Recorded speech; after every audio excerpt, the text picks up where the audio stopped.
El centauro de fuego. La frase que le rompió la razón a un escéptico. En el departamento austero que Alejandro Torres había transformado en un museo de escepticismo en la colonia Roma Norte de Ciudad de México, el astrolabio de latón reflejaba la luz fría de la pantalla de la televisión, donde la crisis global ardía. El aire pesado del noticiario era cortado solo por el murmullo infantil de Mateo, de 6 años, dibujando patrones geométricos silenciosamente en el piso. Alejandro, el profesor que vivía por la lógica, observaba la caída del mundo en hechos y datos, hasta que la pequeña mano de su hijo se posó en el antiguo objeto de familia. Aquella herencia, símbolo de su rigidez racional, de repente se convirtió en el escenario de una revelación. Alejandro sentía el familiar alivio de la rutina y la certeza, lo único que lo mantenía en pie después de la pérdida. Pero la voz que escuchó no era la de su hijo, era solemne, grave, recitando con Per. El historiador, que desmantelaba la fe con evidencias, sintió un escalofrío gélido. Su hijo, su única certeza viva, acababa de convertirse en su mayor y más terrible incógnita.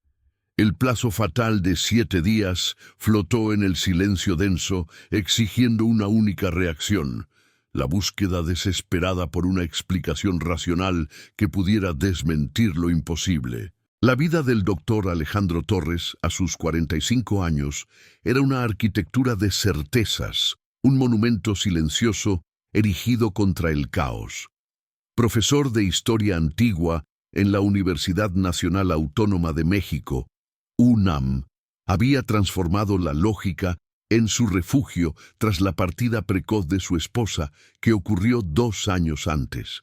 Para Alejandro, la emoción era una variable peligrosa, los hechos, el único ancla confiable. Su departamento, situado en el corazón vibrante de la metrópoli, era paradójicamente un templo de escepticismo.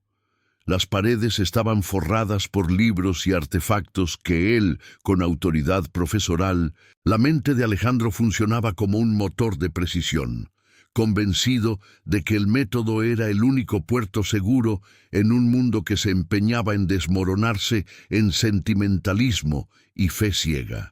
Sin embargo, había una presencia que se resistía a esa rigidez, un contrapunto sutil e involuntario a toda la austeridad del padre.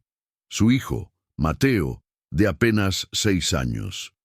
El niño era el reverso de la serie. Sus pequeños dedos, en lugar de manipular los juguetes comunes de su edad, dibujaban patrones geométricos complejos, diagramas de constelaciones extrañas y símbolos que, de forma inexplicable, Los trazos en el papel tenían la ligereza de la infancia mezclada con una precisión casi técnica.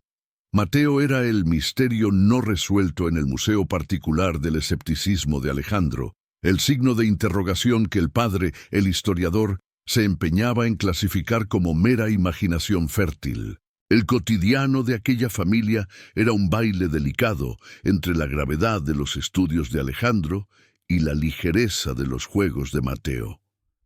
La luz de la tarde, que se estiraba por la sala, bañaba al padre en medio de sus pergaminos y bañaba al hijo en medio de sus garabatos. Este equilibrio tenue y confortable, esa dualidad entre lo racional y lo onírico, se rompió abruptamente en una tarde húmeda de martes. Alejandro estaba sentado en el sillón de piel oscura, absorto en el flujo frío e implacable del noticiario. En la pantalla, especialistas y conductores destilaban una preocupación creciente. La escala, el profesor, el hombre que siempre confiaba en los encabezados y en los datos fríos, observaba la pantalla con la tensión contenida de quien veía una ecuación compleja finalmente confirmándose. Fue en ese momento de silencio denso y preocupación racional que el evento disparador se manifestó, cortando el tejido de la normalidad de forma irrevocable. Mateo, que estaba en el piso, se levantó levemente sin tocar. El niño caminó directamente hasta el astrolabio de latón. El objeto, hasta entonces inerte y puramente didáctico, parecía reaccionar a su presencia, reflejando la luz de la tarde directamente en los ojos castaños y profundos de la criatura. La pequeña mano de Mateo se posó en el metal frío del astrolabio. Aquel gesto simple fue el punto de inflexión que dividió la vida de Alejandro en un antes y un después. La voz infantil del niño se transfiguró de repente. Ya no era la voz dulce y vacilante de un niño de 6 años. Se convirtió en una voz grave, casi solemne, cargada de una autoridad inédita, con un tono. No había titubeo, no era una pregunta curiosa, ni el eco de algo oído en la televisión. Era una afirmación directa, categórica. Aquellas palabras eran una jerga esotérica, un código que solo un historiador como Alejandro podría reconocer, viniendo de una fuente que él dedicó la vida a estudiar, y más importante aún, a desacreditar. El hombre que desmantelaba la fe con hechos sintió un escalofrío gélido que comenzó en la nuca y bajó por la columna. Intentó hablar, pero la garganta estaba seca, el aire escaso. Sus ojos, acostumbrados a ver la claridad de la prueba material, encaraban al hijo con una mezcla de pavor y fascinación. La mente racional gritaba por una explicación, pero el corazón, un músculo que él creía tener bajo control, pulsaba con el ritmo acelerado del miedo irracional. El evento disparador se había manifestado, plantando en medio de aquella sala el más perturbador de los contrastes. La única certeza de su vida, el hijo amado, acababa de convertirse en la mayor incógnita. La luz del día disminuía y las sombras alargadas en la sala parecían dar vida a los símbolos grabados en el metal. Lo que había salido de la boca de Mateo no era solo una cita, era un puente inesperado entre el pasado codificado y el futuro inmediato.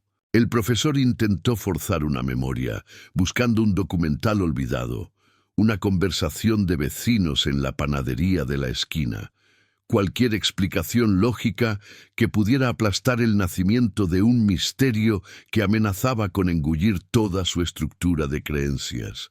Pero no había nada, la fuente era el propio niño.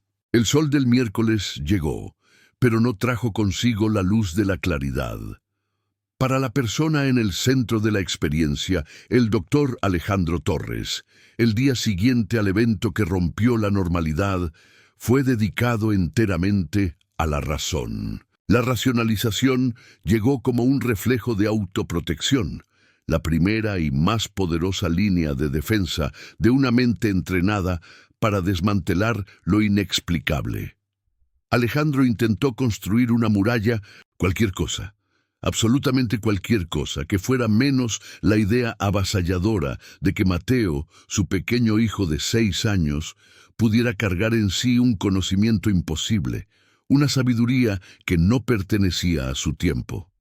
Este escepticismo interno de Alejandro, esa necesidad desesperada de control, era la fuerza que se oponía, el primer y más implacable obstáculo en la jornada. Aún atrapado en este intento de encuadrar lo inexplicable en un marco científico, el profesor buscó la ayuda profesional de su aliado más racional, el neurólogo Dr. Ricardo Morales. Ricardo, un viejo, el consultorio del médico, con su aroma frío a alcohol y equipos pulidos, sirvió como el primer punto de contraste escéptico. Alejandro describió el episodio con precisión clínica, omitiendo solo el terror visceral que había sentido, transformando la experiencia en un mero déficit de atención o una fantasía verbal. Ricardo escuchó con la paciencia metódica del científico. Tras una serie de pruebas neurológicas básicas que Mateo pasó con la indiferencia tranquila de un adulto aburrido, el diagnóstico inicial llegó. Basado solo en la observación y en los datos, el médico sugirió una probable hipersincronía, una exacerbación de la capacidad cerebral para procesar e interconectar informaciones, pero nada de sobrenatural. En aquel momento, un breve alivio recorrió a Alejandro. La ciencia había nombrado la anomalía, y nombrar era el primer paso para controlar. Respiró hondo, sintiendo el aire frío del hospital limpiar un poco el pavor que se había instalado en su pecho. El astrolabio, los símbolos, la frase antigua, todo podría reducirse a un fallo en el cableado, una peculiaridad biológica. Era el punto bajo en el carrusel de emociones, un momento de esperanza inducida por la autoridad médica. No obstante, la verdad, como un río subterráneo, siempre encuentra una forma de emerger. Las primeras pruebas concretas surgieron en los dibujos de Mateo. El niño, antes enfocado solo en formas celestes, sus trazos, increíblemente detallados para un niño, replicaban códigos, diagramas de ciclos lunares y pictogramas que Alejandro, el especialista en historia antigua, reconoció con un escalofrío. Eran idénticos en cada línea y curva a los dibujos ocultos en los manuscritos originales de Nostradamus, esos mismos que Alejandro guardaba bajo llave en una caja de seguridad en el archivo de la UNAM. El profesor pasó horas en la mesa del comedor, comparando los dibujos hechos con crayola de su hijo con las imágenes digitalizadas de su acervo. La coincidencia era estadísticamente imposible. La TENS. No había gritos en la casa, ni alucinaciones obvias, solo la incomodidad fría y creciente de una duda que corroía el alma. El pequeño actuaba con la más perfecta inocencia, pero sus dedos continuaban trazando secretos de siglos pasados. El símbolo recurrente, el objeto central de la vida de Alejandro, se transformó en el escenario de una nueva revelación. En una tarde de jueves, mientras Alejandro preparaba sus clases, Mateo tomó una. Con un cuidado casi ritualístico, el niño comenzó a dibujar símbolos específicos, no en los bordes, sino directamente en el metal pulido y frío. Alejandro observó, paralizado. Los trazos efímeros de la crayola revelaban marcas secretas en el astrolabio, pequeñas micrograbaciones casi invisibles que el profesor siempre consideró meros rasguños. Pero Mateo estaba dibujando Zoo. Corrió a la caja fuerte de su biblioteca y la verdad lo golpeó como un mazazo silencioso. Los símbolos dibujados por Mateo sobre el astrolabio correspondían con precisión milimétrica a aquella página cifrada, un mapa estelar secreto contenido en el manuscrito de Nostradamus. El objeto de su fe en la razón estaba, en realidad, codificado con el misterio que él más temía. Si Ricardo tenía razón sobre la neurología, ¿cómo sabía Mateo sobre la cifra en el astrolabio? La barrera racional se estaba agrietando, y el historiador veía su mundo de hechos ser engullido por la posibilidad de lo inexplicable. El clímax de la incomodidad llegó durante el regreso al consultorio de Ricardo. El neurólogo, aún escéptico pero intrigado, intentaba pruebas de asociación y memoria. Puso delante del niño varios objetos. Era un objeto sellado que Alejandro mantenía en condiciones de preservación rigurosas y que jamás había sido siquiera ventilado. Mateo, con los ojos vendados para la prueba, fue invitado a tocar el papiro. El niño no dijo nada al principio, solo soltó un suspiro profundo, casi un gemido melancólico. Su pequeña mano acarició la textura áspera y seca del papiro antiguo. Entonces, Mateo habló. La voz Noer describió la textura áspera del papiro y mencionó un pequeño desgarro en la esquina inferior, un detalle que Alejandro sabía ser verdadero, pero que era invisible bajo el sello y el vidrio del recipiente. La descripción sensorial no era solo un detalle, Era la prueba física, no la mística, que sacudió la última barrera racional. Ricardo Morales, el maestro del escepticismo, se sentó en su silla, las manos sobre la mesa, los ojos abiertos de incomprensión. No había explicación lógica, no había hipersincronía, ni conversación de vecinos que pudiera justificar el conocimiento que Mateo tenía del olor y la textura de un objeto que estaba sellado hacía décadas en la UNAM. La fuerza que se oponía, la ciencia, había fallado en suministrar un antídoto para la fe naciente.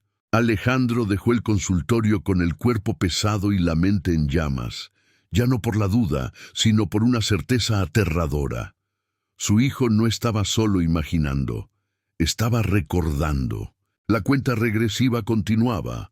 3 días habían pasado. La tensión crecía en cada hora, pues la crisis global que el niño había previsto estaba, de hecho, escalando en el noticiario, exactamente como los encabezados de Centauro de Fuego parecían anunciar.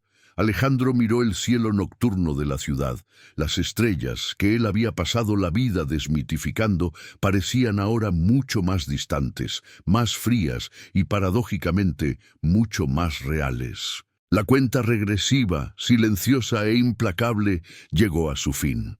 El 7º día, el fatídico viernes que el niño en el centro de la experiencia había anunciado, amaneció bajo un cielo extrañamente pesado y el flujo incesante de noticias alarmantes.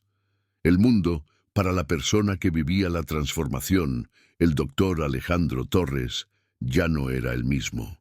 La crisis global que Mateo, con su voz transfigurada, había llamado Centauro de Fuego, se materializó con la precisión fría de un reloj antiguo. Era una combinación inédita de disturbio climático. Los datos ya no eran solo estadísticas académicas, eran la confirmación literal de las cuartetas de Nostradamus para ese periodo. El historiador, el maestro de la razón, ya no podía apoyarse en la muleta desgastada de la coincidencia. Lo inexplicable se había repetido, y esta vez se había convertido en el hecho innegable. La lógica se rompió como un vidrio bajo presión extrema, dejando la mente de Alejandro expuesta a un carrusel emocional violento e impredecible. El miedo era visceral, una sensación que le encogía él. Mezclada con ese miedo, venía la culpa, un dolor antiguo y punzante.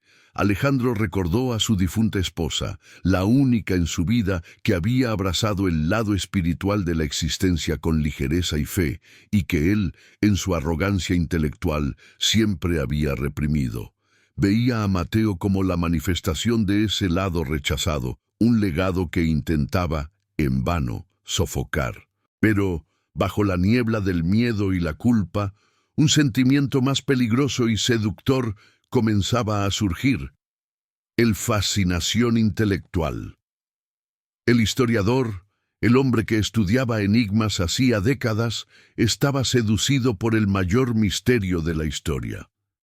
Se veía atraído por la belleza aterrorizante de la posibilidad. En un momento de desesperación e intento final de control, Alejandro reaccionó con la violencia de quien intenta retomar la posesión de sí mismo. Recogió todos los dibujos de Mateo, las hojas llenas de pictogramas imposibles y coordenadas celestes, y las llevó al bote de basura. Con las manos temblorosas tomó un encendedor. Necesitaba quemar la evidencia, borrar el misterio, hacer que Mateo volviera a ser solo el niño de 6 años que él conocía. Mientras la primera llama lamía el borde del papel, un calor frío lo invadió. Mateo, que había acompañado al padre en silencio desde el umbral del cuarto, se acercó. No lloró ni intentó recuperar los dibujos. Con una serenidad que no le pertenecía, el pequeño tocó la mano de Alejandro. Aquel toque, ligero y firme, era el punto más alto del carrusel emocional, una súbita punta de esperanza contra la desesperación. Mateo habló, pero no con la voz antigua de la profecía, sino con la ternura de quien consolaba. «No tengas miedo, papi. No es para asustar, es solo para alertar. La misión es solo encender la luz, no temer a la oscuridad. La frase desarmó a Alejandro por completo. El fuego del encendedor se apagó y él se desplomó en el sillón, las hojas arrugadas en la mano. En ese instante, la duda racional de Alejandro finalmente se transformó en búsqueda emocional. Se dio cuenta de que ya no estaba luchando contra una enfermedad neurológica, sino contra una verdad que su corazón necesitaba aceptar. El hombre de la razón, que había despreciado la espiritualidad, hizo la única cosa que le restaba. Llamó a su cuñada, Sofía, una mujer que vivía fuera del rigor académico, ligada a estudios esotéricos y tradiciones antiguas. Alejandro no buscó una cura para su hijo, sino una protección, una forma de entender el misterio sin destruirlo. Sofía llegó por la noche. La presencia que se resistía a lo racional de Alejandro encontraba, por primera vez, un aliado fuera del hogar. Mientras Alejandro, perturbado, intentaba explicar la historia de los 7 días, del astrolabio y de los códigos, Sofía lo escuchaba con la calma de quien ya estaba familiarizada con lo imposible. Fue ella quien introdujo la revelación más íntima e inédita. Habló de una leyenda familiar que remitía al linaje de su difunta hermana, la leyenda del guardián de los siglos. Según la tradición, esa alma era un decodificador que periódicamente volvía a la tierra, generalmente en la forma de un niño, para reactivar códigos y mensajes de advertencia, preparando a la humanidad para grandes transiciones.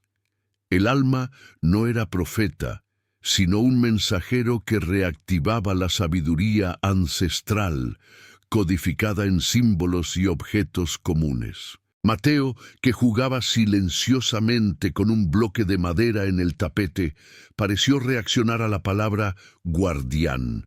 Levantó los ojos y clavó el momento en que surge la revelación, el punto sin retorno de la jornada. El niño susurró el nombre del guardián, un nombre que Sofía no osaba pronunciar en voz alta, y complementó con la claridad de quien estaba accediendo a una memoria perfectamente catalogada. Dejó el camino de las lunas en una daga antigua, papi, la daga de Marsella. Alejandro se heló. Poseía una daga. Creía que era un recuerdo barato que su abuelo, un coleccionista excéntrico, había comprado en un mercado de pulgas en Puebla. La mantenía en una caja, olvidada, considerándola sin valor histórico o simbólico. La mención al nombre de la daga y a la ciudad de Marsella ya no era una coincidencia. La búsqueda emocional de Alejandro lo llevó a la caja fuerte menor, donde el objeto estaba guardado. Bajo la luz fría de su lámpara de estudio, el profesor tomó la daga de bronce oscurecido. Era pesade. Alejandro tomó su lupa de historiador y sus ojos se abrieron.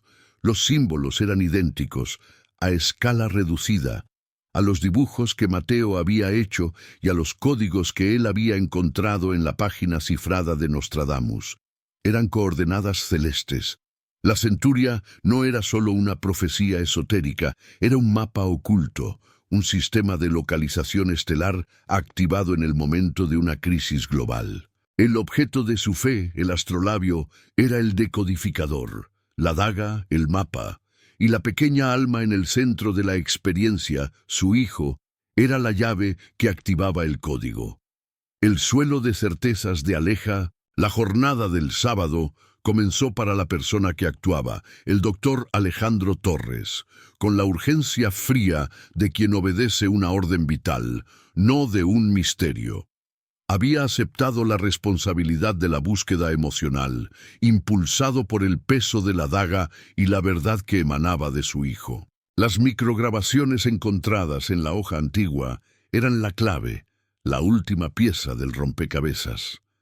Eran coordenadas astronómicas precisas, un camino de las lunas que apuntaba a un lugar específico en el territorio mexicano, un lugar alto, que requería una visión clara del cielo, un punto de encuentro entre la tierra y el firmamento. La coordenada los llevó a las afueras de la ciudad de Puebla, un área conocida por su historia y su cielo limpio. El Observatorio Astrofísico Nacional de Tonantzintla. El sitio, un cruce de caminos entre la ciencia moderna y las tradiciones astronómicas prehispánicas, era el escenario perfecto para el enfrentamiento final de Alejandro entre su fe en la razón y el misterio. La travesía hasta Puebla fue tensa. Alejandro y Mateo viajaron en un autobús foráneo que olía a tacos al pastor de la parada anterior y a café recién hecho. El padre no intentó buscar más explicaciones lógicas. En su regazo, el astrolabio y la daga se tocaban, el metal frío de ambos objetos vibrando con una energía contenida que solo él sentía. Mateo viajaba en su propio mundo, dibujando en su cuaderno no las formas complejas de los días anteriores, sino círculos simples, esferas de luz. Cuando Alejandro, abrumado por el silencio y la inminencia, le preguntó por qué, el niño solo sonrió y dijo: «Estamos yendo al lugar donde las estrellas hablan, papi». Su calma era el contrapunto perfecto a la tempestad interna del padre. Llegaron al observatorio al caer la tarde. Era un lugar majestuoso, construido con una arquitectura que mezclaba la sobriedad académica y una sutil referencia a la sabiduría ancestral. Alejandro encontró un lugar apartado, una terraza elevada en el campus, donde la vista del cielo nocturno estaba completamente despejada. La escena que se desarrolló fue el clímax de la jornada. Alejandro colocó el astrolabio sobre el pedestal de piedra. Con manos firmes, casi ritualísticas, insertó el mango de la daga en una muesca particular del astrolabio, una ranura que había pasado desapercibida durante décadas. La daga encajó perfectamente. En ese momento exacto, la luna, una media luna fina y plateada, apareció por encima de las colinas. La punta de la daga, ahora alineada con la luna y las coordenadas marcadas, proyectó un haz de luz láser, fino y dorado, que pasó por un orificio central del astrolabio y se proyectó directamente en el cielo. Mateo, de pie junto a su padre, levantó el dedo y apuntó con precisión milimétrica. La luz proyectada por la daga en el astrolabio no estaba apuntando al Polo Norte, sino a una constelación que Alejandro, el astrónomo de sillón, reconoció con un sobresalto. Sagitario, el centauro. El pequeño habló de nuevo, pero ahora la voz era fuerte y clara, sin la solemnidad sombría de la primera vez. Era la voz de un niño, pero cargada de conocimiento, una voz que recitaba una revelación final. El centauro de fuego ya no te juzga, papi. Ahora solo te ilumina. Él no viene del cielo, viene del corazón. En un destello de comprensión, Alejandro finalmente entendió el doble sentido de la cuarteta. La profecía del centauro de fuego no era una advertencia sobre la destrucción del mundo en 7 días, sino sobre la destrucción de su mundo de certezas. El centauro era él mismo, el historiador dividido entre la razón, el cuerpo humano y la intuición, el arco y la flecha de la fe, y la profecía se había cumplido al obligarlo a encontrar la respuesta que no tenía fundamento científico.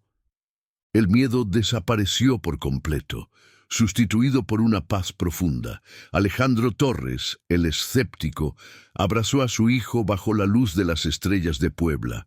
El centauro, la constelación, brillaba sobre ellos y el padre comprendió que el guardián de los siglos no había venido a salvar el mundo de la crisis global, sino a sanar al padre de su propio dolor y rigidez. La profecía se había cumplido, no con fuego y destrucción, sino con la elección humana de aceptar que el misterio de la vida es, en sí, la más bella de las verdades. El viaje de regreso a Ciudad de México fue silencioso.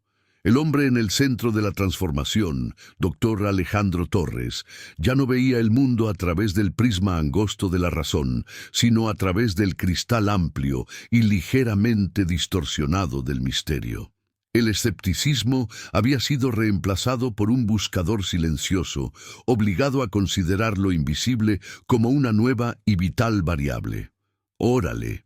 El desenlace emocional le llegó a Alejandro en la aceptación de que el amor es lo único que trasciende el tiempo, que el guardián de los siglos había venido a sanar al Padre, no a salvar al mundo. El miedo se había rendido, dando paso a una paz profunda, una melancolía suave por la belleza del misterio que ya no necesitaba descifrar, sino solo proteger. Alejandro publicó su obra no como un tratado de historia, sino como una meditación poética sobre la fragilidad de nuestra percepción.